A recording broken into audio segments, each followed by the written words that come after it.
If you have more than 50,000 SKUs, you definitely need a mobile app. If you have a store, if you have a physical store and you don't have a mobile app, you're making a huge mistake.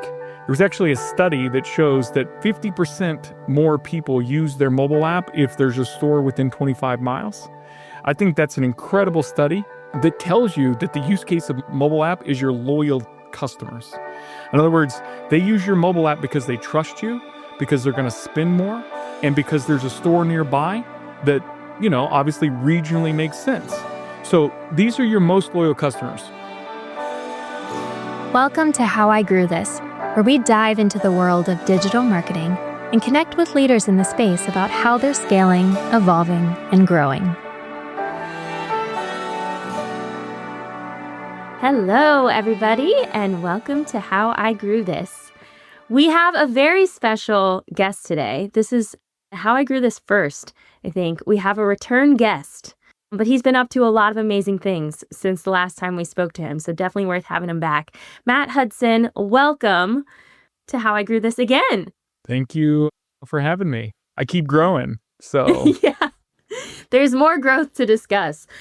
Yeah, it's been a long time since you've been on, and you've been up to a lot. Since you're a seasoned pro, why don't you give our audience a little introduction to who you are? Well, I shouldn't have left you without a dope beat to step to. So that was probably a mistake. But not many people are going to get that one. I do, though. Is it too old now? It's too old of a joke. Sorry. It was a good one. It was good for this crowd, but not for everybody other. To those that don't know, that's a hip hop song that was really good. Okay, I really liked it. You can do a few bars if you want. We could. No, I just did. That's your walk. That's your walk. That's all you're getting out of me. Okay, I don't have any musical talent. I just recite lyrics. So what have I been up to? Well, BILDIT continues growing. We've transitioned our CMS from a mobile app only CMS to a really Next.js and a web CMS. So that's exciting. Our mobile app platform continues to grow. We've got some billion-dollar companies coming in. And yeah, we just keep learning and growing and improving. And so, when I think about how I grew this, I think about, how did I grow personally? How did I go revenue-wise? All of those things. And hopefully we can help some other people grow too. And just to break in, I'd say that I just went to Matt's website. Refreshingly, it's one of the very few websites in the marketing space right now that doesn't lead with AI and talk about AI. In fact, it just talks about content. It's kind of very refreshing, even though we are going to be talking about AI and there is AI incorporated. It's nice to see it doesn't lead it. AI is a great tool. I just believe that it's a bolt-on to your solution or that it's being used as a bolt-on in many cases instead of being the premier. And for me, even though we've been working on it for 2 years, we're trying to think of how do we make AI such that the tool is so effective for the users that the humans are involved in getting more out of it. So we don't lead with AI because to us, it's not just a feature, right? It should be, you lead with it if it's at the core. But to me, it goes along with what we do every day. So I want to get to that in a minute, but just to give us more kind of background on your company, who are your clients? Who do you work with? You mentioned billion-dollar clients, or billion-dollar companies. Tell us a little bit about the kind of the profile of the people you're working with and the profile of the companies you work with. So I would say really any e-commerce site is somebody that we might work with. Primarily, we do work with large retailers, but we're growing downstream, and we want to try to work with mid-tier and smaller companies and give them some help. Because we have always been very focused on mobile app, that has always attracted large retailers. But now that we are in web and Next.js in particular, and especially starting to see Shopify, Plus picking up, we want to work with those customers too and provide great experiences for them. So our primary business is we like to call ourselves a visual experience engine. And our website doesn't actually talk about it that much because we've only recently discovered it. But if you've got a headless CMS and you manage and you want to build something really killer inside your mobile app or your website, particularly Next.js website, we give you the ability to make really killer templates. And then the CMS itself delivers our code. So you want to make Instagram style stories, you can roll that out. You want to update your logo and schedule it as a, Santa hat in December, you can do that. You want to put a carousel in your search bar, I know that sounds crazy. Why would you want to do that? You wouldn't. But point is, you can do that. So we manage every component of your front end and allow you to schedule it and deploy it remotely. And that really allows you to make really killer and sophisticated content on all channels. Is the majority of the reason you work with larger clients because a smaller client can't really justify creating a mobile app specifically for the business because they have to worry about, end to end? They're too small to diversify and actually create a mobile app. So, Well, don't get me on my soapbox because I'm going to start pitching everybody on why they need mobile app, even if you're small. Yeah, I would say that's probably part of it, but also our case studies are with enterprises. My experience, my personal experiences with enterprises. And so I just think we attract enterprises. And because we do very little marketing, at least up to this point, a lot of smaller companies aren't aware of us, and it's really just about who we go sell to. But this year, we're heavily focused on our visual experience engine, personalization, and AI down the road. We've got lots of experiments in the roadmap that we're learning. But when we put that out, it's going to be a poignant solution, not just a bolt-on solution. So, yeah, from my perspective on the mobile app front of things, I've always had a framework, and there's a Forbes article about this as well that I helped with. And basically, there's 5 points. So if you're a smaller company, you can figure out if you need a mobile app. If you have more than 50,000 SKUs, you definitely need a mobile app. If you have a store, if you have a physical store and you don't have a mobile app, you're making a huge mistake. There was actually a study that shows that 50% more people use their mobile app if there's a store within 25 miles. I think that's an incredible study that tells you that the use case of mobile app is your loyal customers. In other words, they use your mobile app because they trust you, because they're going to spend more, and because there's a store nearby that, obviously regionally makes sense.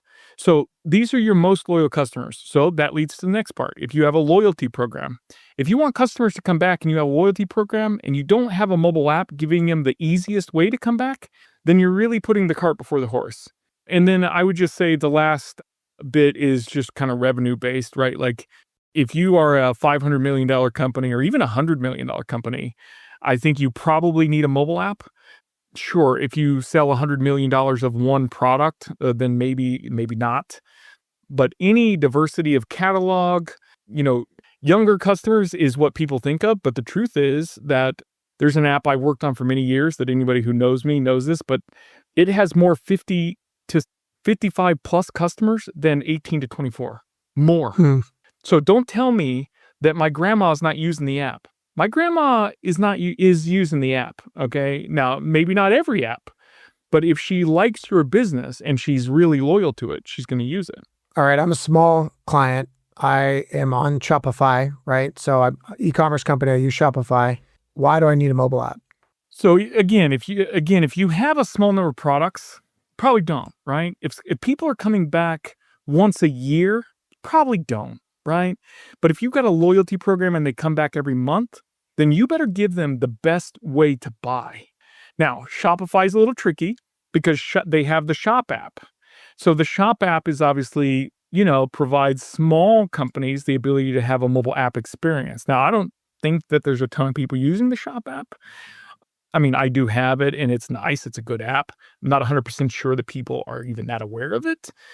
I wasn't actually. It's more that background use case of how it just pops up within your typical e-commerce flow that I think most people interact with it, right? Yes, exactly. In Shop Pay obviously drives a lot of that, and Shop Pay is extremely popular because it's so freaking good, to be honest with you. I really actually like Shop Pay, and I like Apple Pay and all the others too, but Shop Pay does a lot of really nice things, particularly if you are a small store. So if you're a Shopify, I would say if you're a Shopify Plus customer with a loyalty program, with a diverse SKU set, then and you have a loyal customer that wants to use your app, that's what you should do. I'll give you an example. My 18-year-old nephew, actually he's probably 20 now. My 20-year-old Happy birthday nephew, a couple of times. I know. I don't know how old he is. Hopefully he's not watching this. He's not on LinkedIn. But he doesn't even know that Instagram has a website. right? So Mm. like when you think about that, I always ask some older people that are like, "Wow, we don't need mobile app." I asked the head of Commerce Tools this. I didn't know that he was one of the founders, and I was like, "Listen, do you use Instagram?" He goes, "Yeah." I said, "Do you use the app?" "Yeah." "Why don't you use the Instagram website?" If you think "Oh, apps it's shouldn't because it's a exist. better experience and because you come back to it and it's super fast. And by the way, you also don't have to log in." People Yep. don't want to log in and type. They want to just click, No. click, click. You got 2 minutes on a mobile. Adam, you're getting me on my soapbox. They got 2 minutes. You got 2 minutes in the Starbucks line or in the line at school waiting to pick up your kids, right? Or in my case, like 10 minutes in the stupid kids line. Not stupid kids, stupid line. Stupid line. Great kids. Sorry. Kids, and my kids actually my kids do listen to this. Anyway, point is you got a very small amount of time to capture that sale. So if they're a returning customer that's like, "Oh, I really need a t-shirt today." Like I'm a Mhm. Psycho Bunny guy. I have nothing but Psycho Bunny shirts. If Psycho Exhibit Bunny had an A. app, I would have it, even though they have a very small catalog, because I really love their shirts. They fit Hmm. me, they fit my style, they fit my weirdness, they sized right, all that. So yeah, again, loyal customers, it may only be 10% of your customers, but those are the customers that want you the most. They're the ones that spend the most money. By the Yep. way, Psycho Bunny, you should definitely have an app. I would definitely use it because I Go don't want to pitch them. log in and I want to go buy the pink version of this new polo that they've got. Right. And I want to talk about the goals of getting the user base to the app. So when you're working with these companies, what are you seeing in terms of like moving their customer base from web first to app first? And what are some of the goals and deltas that you've been seeing lately? Number one, and I would tell you that this is number one I'm going to tell you the reason it's number one first, and then I'm going to tell Yeah. you what it is. Number one is the entire org of your company, no matter how big or small, has got to be vested in the growth of the mobile app. Here's why. If you have a store and that store has signage that says download the mobile app, or you have associates that tell people to download the mobile app, or you have a price scanner that they can scan the prices inside the mobile app, Uh-huh. or get assortments, or order online because you don't have a size 13 in the store, right? Mm-hmm. That's my size, which is always oddly out. It's like right on the edge. It's like a little too big, I guess. I'm not Or really too big and popular. tall, but I'm not really normal either. Okay. Say it again. Or too popular. But yes, all of these things Or too and unlikely. Unlikely, but yes, also if you're out of stock. So anyway, those things are what drive usage. I'm going to lead that into the marketing team. If the mobile app doesn't improve your ROAS, your return on ad spend, nobody's going to do anything with it. If your email doesn't open up your mobile app, your email team is not going to care about the mobile app. Okay? So if it converts better and all of your ads and all of your organic traffic, SEO, Facebook organic, whatever, or paid ads, if those all open mobile app and drive ROAS on that Excel spreadsheet that the marketing team is accountable to, everybody will care about mobile app and suddenly it will shoot the moon and grow. And so that is the key. It's an org problem, not Hmm. a technical problem. However, Apple and Google have so nicely made it very challenging to open the mobile app without a partner like Branch or whomever. And so attribution and all of those things are still very important. When I was running a big mobile app, what I noticed is once the marketing team cared about the app, suddenly it grew like crazy. And it wasn't just me on the technical side of things making the experience great, which we did. And don't get me wrong, making the experience great is the most important because that's what leads to the marketing team caring. But if your mobile app is always number two and nobody cares and you're rolling it out on web and the emails don't open it and it's buggy and everybody's got to log in, then the marketing team's never going to care about it. So everybody's got to go all in. The IT team's got to get rid of the friction, and the marketing team has got to have their attribution model tied into the mobile app. We have a number of clients actually, who have a web team and they have an app team, and they are completely separate and they get separate attribution and they have separate budgets and they fight. They fight. And Well, yeah, sometimes they they're don't like, want to well, we don't want cannibalize to drive, right? the web. We don't want to cannibalize web traffic. It's like, You know who doesn't care about cannibalization? The customer. The customer. Right. They want the best experience. They want the easiest experience to convert. They want the best experience. right. Exactly. And sometimes it's web and sometimes it's app. If I'm on my desktop, I definitely don't want mobile app, right? Right. But dude, I Exactly. don't want to have to log in, and mobile app is the only place you can get persistent login.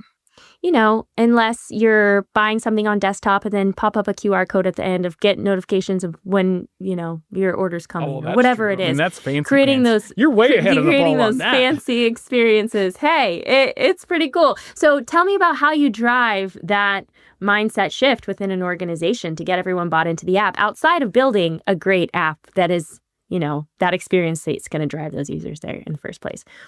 I don't know if this is going to apply to everybody, but I am relentless. I would bang sit on at the people's doors. desks. I would sit at people's desks and be like, why isn't email opening mobile app? I would go to the email team and be like, Anjali or Anna, who I sat next to. By the way, having your app team sit next to your marketing team physically, also good. I got to know them, become Love friends that with pro them. tip. Nice. Yeah, no, seriously, like those things matter. Culture matters a lot. And self-promotion of increasing conversion, like, getting the CEO to buy in because the conversion rate was higher. That's what made the stores buy in. So once the conversion rate was higher and they saw a true incremental lift. But yeah, man, ground pounding. I mean, it was not easy. It was not easy. It was not. Honestly, the growth has got to be seen by people, and then people have to buy in, and personal relationships matter. The technical bits matter. Proximity matters, and showing those Proximity. frustrating experiences. If you're on your mobile device and you have the app, you should be taken there from wherever. Nothing makes me more mad though when companies put their mobile app second because they think that the web is more important. To this day, I have customers who prioritize their web even though it gets less traffic and revenue than their mobile app. And that blows my mind. Just because of habits, or I think it's because the CEO looks at the desktop version, maybe. I really don't know. I really don't know. Maybe habits. Maybe it's because they work on web. It's a alignment of incentives, maybe. If you work on web. If you got a cross-functional team that works on both, it's kind of like that whole customer-centric view. Like if you have a customer-centric org, then you stop caring about cannibalization because all you really care about is the top-line metrics. If your bonuses are based upon your channel's revenue versus the overall revenue, well, then you're de-incentivizing the wrong thing, right? Like if mobile app grows, then we're competing with web. It's like stores competing with web. Stores don't compete with the web inside customers' mind. They just think you're all the same. Right. Exactly. Sorry, I'm getting all worked up. It's one brand, one relationship. And it's very tricky for a lot of brands to get that right because they sit in their silos in their pockets. It absolutely is. There's no such thing as cannibalization. Right. Yeah. There is no such thing as cannibalization. People should get that idea out of their mind. Either the money is coming in the bank or it is not. And whatever drives the most money in the bank is that gives people great jobs and ability to have a great life at their employer is what we should do. And not just look at, did I get a reward for being the best in the channel? But, look, I get that goes against the grain, and in case you didn't notice, I'm a little weird, but. Wonderfully weird in the best of ways. Okay, so you work with a lot of best-in-class apps today. What are some of the things that they're doing, that the best are doing right now? What trends are you seeing with those that are making their way up the App Store? I would say moving to React Native from the technological side has enormous benefits because of the org benefits. So what I mean by that is if your web team is React agility and your mobile app is React Native, then your org suddenly everybody is starting to switch back and forth and be cross-functional. And that means that your IT team is also bought into your app. And that means that your app is getting a better experience. And it means your iOS app and your Android app are getting the same experience, basically, right? Those slightly different.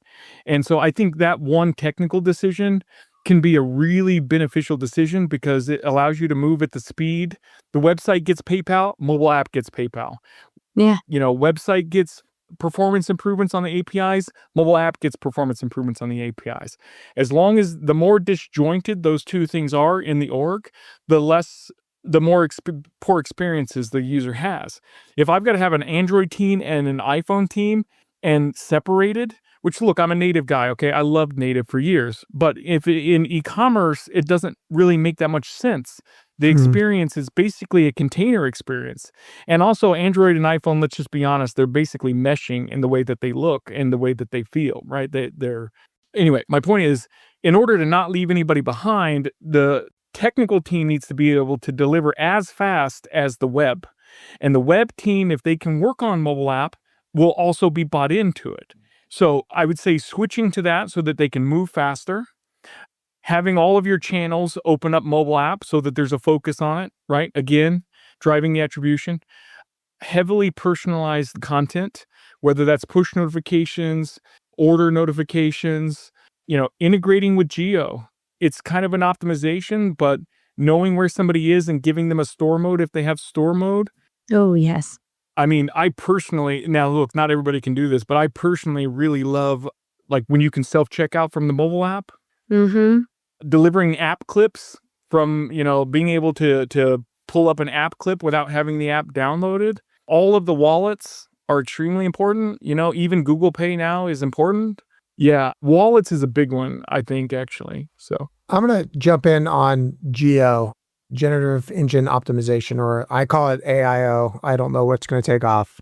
Geo sounds like I call it AIO too, but nobody else does. They all call it AEO. Well, let's hold change the the torch. world. AIO from now on, Right? everyone. I feel like it obviously should be AIO. I say So- AIO. I'm asking everyone I come across, what are people currently doing to optimize for discovery, and what should be people doing? Okay, not enough, including us. But let me start with why it's important. I forget exactly who did this survey, but something like 15% of traffic clicks used to come from a search on Google, and now only 8%. Right. So because Google is summarizing your website, you are losing You clicks. don't have to go down. I heard it's actually a 10th click out. 50%. I'm saying that's the minimum, right? It's probably less, right? Really, that's just what the most recent survey, which was probably like 6 months ago. And it's only going to get worse. So you're going to have you only have a few options, right? Which is don't let AI index you. Probably not a great idea. Optimize and hope you get mentioned, but very hard to do. Not going to be as easy as SEO because of the way chat works. And I'll explain that in a minute. Mm-hmm. And they're going to keep eating your traffic. They want to be the glass. See, ChatGPT in particular doesn't consider Google to be their biggest competitor, which I disagree. They think Apple is their biggest competitor. The reason is because they want to replace apps. They want you to get everything from your they want to own the glass, right? Now, I think that's a little bit ridiculous. The GPT App Store, which no one uses, that's one of the reasons they launched that.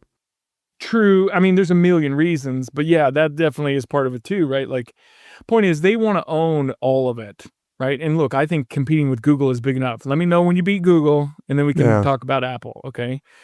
Which is probably not going to happen. But anyway, the reason I am saying that is because it's going to become more and more important. And the more people use it, the other day, it was my wife's and I's anniversary on the 11/3, and I had this weird feeling of like, let me just order some flowers with Siri, which I hate Siri. But if she worked and if I could order from her, that's the scenario that I would use AI for. A high trust, high intent buy, right? That's got to be there. And so let me roll it back to where I was. How do you get listed? How do you get mentioned in there? The fact that it's important, now you know, right? But how do you get listed? You have to be authoritative. In other words, SEO is about showing indexing who you are and making people aware, and the SEO picks up everything on your website and says, are you related? Chat actually works differently. It is a paradigm. It is replacing search. But the paradigm that is different is that it tries to find authoritative sources. In other words, it cares more about not being wrong as an intelligence than it does about just showing you a link that's available. Google cares about showing you a link. Chat cares about giving you an authoritative answer and being correct. What that means is you got to show up in authoritative sources like Reddit, Quora, FAQs, etc. Right. Like the valued, trusted opinion of a person goes a long way with chat too, right? The customer case studies, the the forums where people are giving advice and sharing experiences. Podcasts. Right. But also, like, your whole website is built or everything is built so that it can be read by a user and indexed, of course, too, but with beautiful graphics and all of this information. And chat is just looking for the data, right? So how do you... That's true. However, I think that might change. Okay. Now, this is a very forward-looking thing. This is not how it is today. But in SEO world, they index your website, meaning they grab the HTML off, right? Mhm. And most cases, chat also does that. But keep in mind that eventually chat wants to bring images into their platform. Remember, their goal is not to send you traffic. It's actually to Okay. not send you traffic, right? So Yeah. that they can put ads on top and make you buy your own traffic back, which, by the way, is bullshit. But yeah, no, it's very frustrating, actually. I think it's... Search, cannibalizing your own discovery budget. Yeah, absolutely. You better have an ad budget, or you better be really good at being authoritative, because your stuff's not going to show up anymore. But the point is that it does index you, just the HTML, and that's true. But it's also looking for something different. It's looking for authoritative sources to back you up where your link is used. It's looking for authoritative copy. It's actually looking at your copy to see, are you saying might be this, or are you a doctor that says it is this? Yeah. Right? I know that's a very different paradigm from what people are used to. So the way you talk on those websites is going to determine how chat talks about you, or talks using your language, right, when it uses your answers. So it's all about authority. It's not about backlinks, which don't provide authority. It's about somebody liking your answer on Reddit or Bing or Quora or, whatever those engines are, or forums, and being there available to it. Now, also in the future, I do think that you're going to start seeing images and experiences come over into the chat. So you're going to see, maybe your 20% off banner lands in the chat. Because right now it doesn't really know that you have 20% off, right? If you're an e-commerce site. It's not like Google where they're coming every day. Google comes, multiple times a day for big brands, and twice as much as ChatGPT in general. So, and I know that because we have indexing on our website. We have an AI pixel that tells us how often and how the AI is viewing it. The AI can also spin up a miniature virtual machine and browse your website with a browser. I've heard that ChatGPT is doing that. They have a web agent that goes out and searches, and when you search, it looks for websites. So that pixel you have, and they at some point will probably consume your images and see what's on your images and not just the text. So that pixel you have, I'm a retailer. I put that pixel on the website, and you can tell me the traffic profile of who's coming to my site, whether it's an AI bot or not.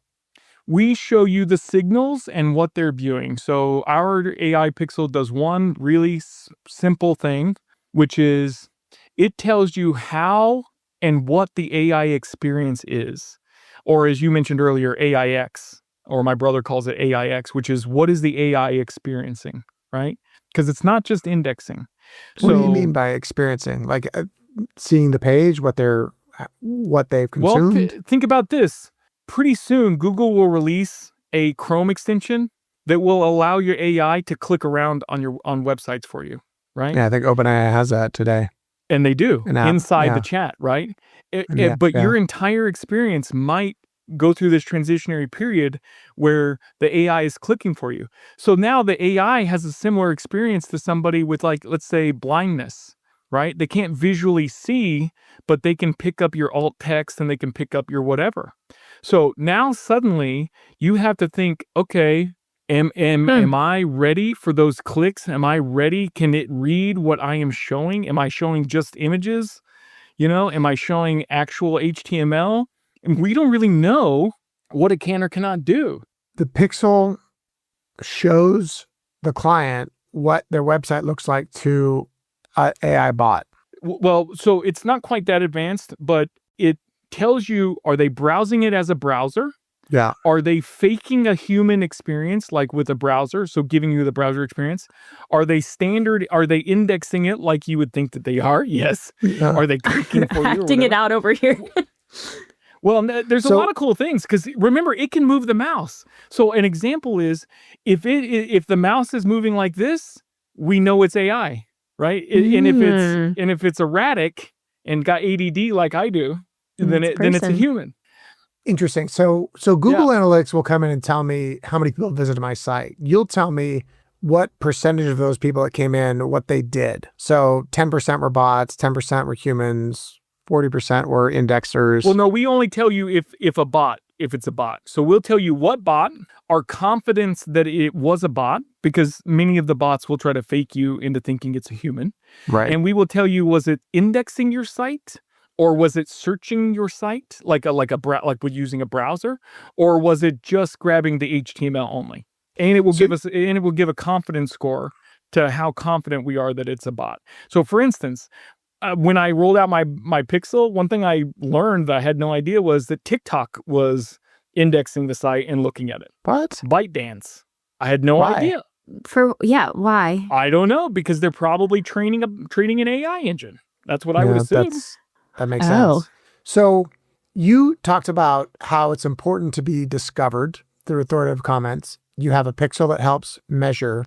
What do you think the direction is, specifically for retail clients? What do you think the direction is? And if you're talking to me and I'm the CTO or CEO of a multi-billion-dollar fashion retail company, what do I need to be thinking about for the future of how to encompass AI for my company? Amanda, he's very good looking, so he promoted himself to CEO right here in front of us, right here. Oh, go on. Oh my God. So the very first thing is preparing your data okay. Let's talk about two different types of AI: AI for AIO, AI for your customers, right? You better have a very good data system because personalization is going to be tantamount. Right? My ChatGPT talks about my company all the time. So I'll ask it like, hey, tell me about James Garfield movie that I was watching the other day. And I swear it was going to be like, well, does BILDIT really care about James Garfield? And I'm like, it didn't. But the point is, it knows what I'm talking about and it knows all of my other chats and it mixes them all together. So you better have your stuff personalized because what Amanda's going to get is going to be very different from what Adam's going to get. And what it suggests, because it knows that she has searched for red plaid dress shirts, or whatever. Right. Yeah, I don't know. I took a guess. So their data better be good, right? So know. OpenAI, whatever the AI can index and apply appropriately. So if it is Amanda, how do I promote red tartan plaid shirts? You better know, is AI looking at one specific product? Does that product tell them that it's for women? Or if it's not, you have specs on it, but do you have great descriptions that tell exactly what somebody might look for? Is it in a FAQ format that the engine can consume? It does much better with FAQ formats than it does others. Do you have the schema, JSON LD schema on the page that it can read better than any? Or are you just relying upon your HTML to pull it up? Is it accurate? Is it readable? Yeah. Well, yes, that's true, readable, but if it's in an FAQ format, AI thinks in terms of am I right or wrong? What's the question and am I right or wrong? It doesn't think about relation to the keywords, right? So you have to have the FAQs there. So on my red plaid page, right, it should say something like, question, is this great for trendy ladies? Yes, this is actually very good for trendy ladies, right? Good for whatever. me. I mean, I'm just throwing out an example, but you should have the questions that people might ask in the chat. Yeah. What if they ask something like, hey, is this red plaid shirt really soft? Is it going to fit somebody with a small frame or a large frame? Apple sized, I'm an oddly shaped person. So I would search for things for like, is it going to be good for somebody with love handles, But when do you balance how many answers you can possibly cover while still being a succinct site or app that people enjoy using? Why do you need to be succinct? I guess you don't. So is there no limit? Do you just answer every question you can think of? What's the advice? Does chat limit you in what you can ask? Well, there's a context window, but it doesn't. And by the way, we are all enamored with it. So you might ask the weirdest questions, like, would this look good on a pirate? Yeah. Imagine all the things that people could ask and the crazy people out there. And that's way different than the way that they search.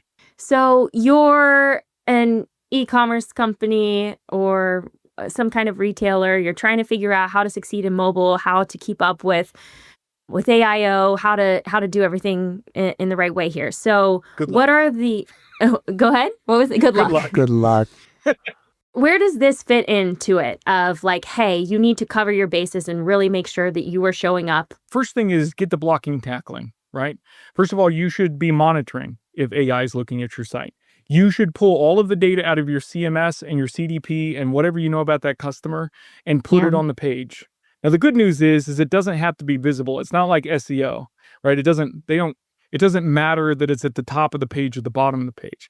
So you can put a giant FAQ under every one of your product details pages and do your best to answer who that's for instead of just in the description, right? So Yeah. on the technical side, making sure that the schema is there so that it can consume it, making it FAQs, making sure you are getting mentioned in authoritative sources. Again, not just backlinks, but authoritative sources. And you don't always know who those are, right? But yes, it's going to prefer human output. Remember, AI is trying to answer. What it does is it's basically like autocomplete for what a human would answer. So if you think about all the hallucinations out there, it's trying to answer the way a human would answer. And a human sometimes makes things up, as an example, right? Or if it's a young human, it might answer completely wrong or might not understand. So it's doing its best to predict how to answer a question. And if you think about it like that, then what you have to do is provide it the answers on your page in a way that it can read. This is the first time I've heard someone say you need to start getting customized customer-specific data on the site today so the LLMs can start to reference that for their recommendations. It's the first time I've heard that of like, everyone said like, get your data ready, be ready for personalization when the LLMs are ready. You're saying get it out now so the LLMs can start referencing that now. I'm just saying you better practice. You better put it out there and see what happens because your traffic's But to your gonna point, drop. what the LLM is doing is trying to predict the tokens that will make up an answer. If you're providing data Correct. that the tokens can consume that are customized for that person, it's more likely that that will be used in the answer because it's personalized for that person. So your red check shirt example. Can I get super nerdy? Do you mind if I Let's get do. like insanely Yeah. nerdy? Go for it. Okay. Let's talk about indexing. Okay. SEO Okay. indexing. SEO Yeah. indexing is a giant table. And literally it is a giant table. Okay. In the technical side. That table is like an Excel spreadsheet. Okay. It has a keyword and it has another keyword and it maps them together to make a weight. Okay. Mhm. So that's regular autocomplete, right? When you type in on your phone autocomplete, it knows the next word. It's just checking the previous words in the next word. Okay. AI, you mentioned tokens, take a little piece of that word and they make it into a chart like this, except it's also a matrix. So it's actually three-dimensional. And what that means is that instead of this keyword and how close they're related, it's literally a vector engine. And this is exactly how it works. It's called embeddings. And it's mathematically checking how close this word is to this word or this word or this word or any other potential word. Okay, or token. I use word because it's easier to understand. Right. But in token, relation to what the tokens you've used previously in right. that So it string. takes all of this giant data set that it has and a 3D map to see how close that they are. And in the future, you're going to have an additional 4-dimensional one that is actually meant to handle over time. But we're not going to see that. That's just what the real nerds are working on. But my point is, it's like autocomplete on steroids, right? You're autocompleting any potential word. So what that means is that when Amanda puts a word, it doesn't have a direct location because all of her previous chats are a part of that matrix. And those chats are different from your chats. So her weights and measures are literally personalized to her based on her old chats. Google does not do that.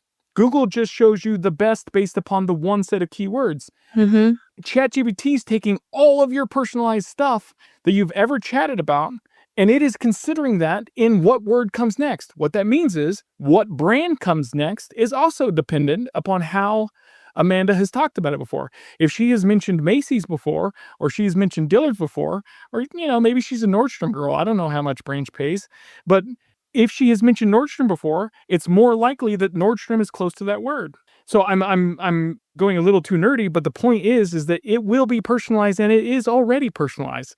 And the only reason they're not talking about it is because everybody's still trying to understand how it's going to impact them. It's really neat to hear it described that way. Thank you for your moment of nerdiness there. It's autocomplete in 3 dimensions. Yeah. Okay, we are coming up on our clock here. Can you spend a little time telling us about either a brand or a past experience that you're really proud of that has kind of stuck with you and given you lessons that you apply to things still today? Oh, man. So many, to be honest with you. Well, that's how fortunate. That's lovely. I'll do a couple, and I'll just make them short. Okay. Charles Schwab, I did voiceover trading, and there was one guy who couldn't trade because he couldn't see, and we redid trading on voiceover. And I would just say, if you think about what's best for humans, that's ultimately what's going to be best for your business. In my own business, it's called BILDIT because we believe in building people and we believe in building great products. And I think if you align your interest towards your people's interest, customers and employees, that will drive your business. And so I think, that's 2. And then on the growing side, I think I even mentioned it before, but when I worked on Belk, getting the entire company on board, so many great people there that made that happen and blew my mind constantly. I never thought that it was going to grow the way that it grew, and it's still growing, actually. And yeah, I learned so many things there about how the organization and how it operates and how it affects the customer's experience. And it's not just a transactional thing. It's way more than that. So, but if you've got your customers' best in mind, it'll turn out all right. It's beautiful. Beautiful words to live by in this space. I'm not great at it all the time, by the way, just because I say it. I'm not great at it all the time, but I do my best. Adam, is there anything else you wanted to cover? I think we could probably go on for hours, but in the sake of time, we'll have to break it up to a third session with the podcast. Well, I just like to leave these podcasts with this one thing, which is, and I kind of said it before, but go out there, do something nice, do something kind. I'm not perfect at it by any means, but we all got to leave the better world a better place. And if our jobs can do that and the way that we work does that, and then we're all better off. So that's my biggest piece of advice is just keep pounding, keep working hard. And if you're working hard for people, hopefully the mistakes that you make get overlooked. Yeah. And don't forget to bring the humanity, which you have done beautifully for us here today. Absolutely. Thank you so much for being here.